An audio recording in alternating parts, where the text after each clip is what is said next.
Il y a longtemps, il y avait une femme grosse et effrayante nommée Madame G, comme l'appelaient ses clients, car elle vendait la meilleure soupe de viande. Ses aliments étaient toujours frais, et les meilleurs du marché. Chaque jour de marché, elle arrivait avec ses grandes marmites de cuisson. Elle ne parlait à personne. Rapidement, les villageois se rassemblaient autour d'elle, et bientôt ses mets étaient vendus en un clin d'œil. Dès qu'elle avait vendu toute sa nourriture bon marché, elle repartait tranquillement avec ses marmites vides. Les villageois se demandaient comment cette femme grosse pouvait cuisiner et vendre une soupe si délicieuse à un prix si bas, que même les mendiants pouvaient se permettre de manger à leur faim. La plupart de ces morceaux de viande étaient si gros, qu'on pouvait les conserver jusqu'au lendemain à un prix minimum. La majorité des marchands de nourriture étaient envieux d'elle. Je me demande comment elle tire des profits de sa cuisine. C'est insensé, avec le coût des choses. Elle ne doit pas vivre dans ce pays pour vendre sa nourriture si bon marché. Elle nous a déjà pris tous nos clients, répondit une dame d'une voix amère. Chaque dimanche, il y avait toujours un enfant disparu, soit dans le quartier, soit au marché. Mais la plupart des enfants disparus étaient souvent enlevés au marché par Dieu sait qui. Les villageois ne pouvaient pas résoudre l'énigme, car l'amour qui régnait toujours entre les habitants du village, rendant impossible l'identification du coupable, et ses véritables intentions.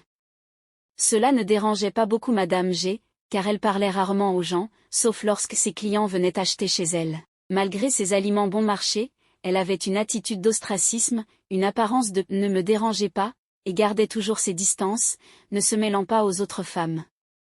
Les enfants trouvaient Madame G intimidante et étrange, car chaque fois qu'ils jouaient au football, et que leur ballon touchait accidentellement sa marmite de soupe, elle hurlait de rage. La plupart du temps, Madame G crevait leur ballon avec un couteau, ce qui faisait pleurer les enfants au marché qui allaient se plaindre à leurs parents. Les enfants du village n'osaient jamais la déranger, surtout lorsqu'elle cuisinait ou était présente au marché. Pendant ce temps, une fille en particulier nommée Amina, remarquait à quel point Madame G était grincheuse et méchante, et comment les gens continuaient à acheter chez elle, malgré son mauvais comportement envers les villageois. Amina décida de la suivre lorsqu'elle terminait sa journée de vente. Un soir, quand Madame G avait fini ses ventes de la journée comme d'habitude, elle ferma immédiatement son échoppe, prit sa marmite, et se dirigea vers la forêt interdite, contre laquelle les anciens du village avaient déjà mis en garde leurs enfants. Il y avait de nombreuses versions effrayantes de cette forêt maléfique, une version disait que les esprits maléfiques des villageois y tenaient leur réunion, et d'autres scénarios effrayants que les mots ne pouvaient expliquer. Amina regardait Madame G entrer dans la forêt. Pourquoi va-t-elle vers la forêt interdite? Elle devrait savoir à quel point cette forêt est maléfique, pensa Amina, son esprit tourmenté par des pensées négatives. Elle suivait Madame G, en essayant de marcher sur la pointe des pieds, pour ne pas être vue. Même en marchant discrètement derrière elle, la peur remplissait l'esprit d'Amina, qui se posait des questions impossibles à poser à Madame G en personne. Madame G marchait de plus en plus vite, et Amina, qui la suivait, accélérait aussi pour ne pas la perdre, et surtout pour ne pas se faire attraper. Amina ouvrit la bouche, stupéfaite. Les sorcières existaient vraiment. Elle vit 5 femmes en habit noir fantomatique, qui se rassemblaient autour d'un grand hiroko, attendant Madame G qui portait encore la grande marmite qu'elle utilisait, pour cuisiner pour ses clients. Amina se cacha rapidement derrière un manguier. Elle regardait les femmes échanger des salutations, et discuter avec Madame G de la façon dont elle partagerait l'argent, que Madame G avait gagné grâce à son commerce de nourriture, ainsi que de la manière d'enlever davantage d'enfants dans la communauté. Les pensées troublées d'Amina furent interrompues par un craquement de feuilles sèches, sur laquelle elle avait accidentellement marché. Immédiatement, les yeux des femmes se fixèrent sur elle. Madame G était furieuse, tenant sa grande marmite. Amina observait, terrifiée, alors que chaque femme posait son regard sur elle, interrompant leur discussion. Par peur d'être vue, et de devenir une victime, Amina fit lentement 2 pas en arrière avant de prendre ses jambes à son cou, retraçant son chemin hors de la forêt aussi vite que possible. Arrivée sur la place du village, encore en sueur, et essoufflée, essayant de reprendre son souffle, avec une expression révélant qu'elle avait vu quelque chose d'extraordinaire, elle expliqua tout au roi du village.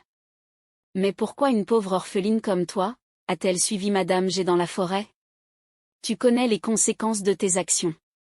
Et si tu avais été possédée ou pire, tuée par un esprit maléfique? Es-tu sûre de ce que tu dis?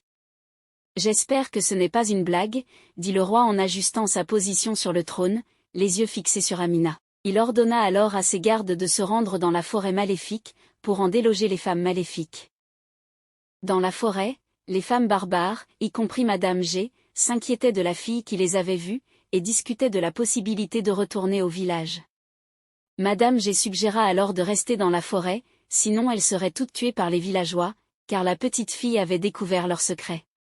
Les gardes commencèrent leur périple vers la forêt maléfique, accompagnés d'Amina pour les guider.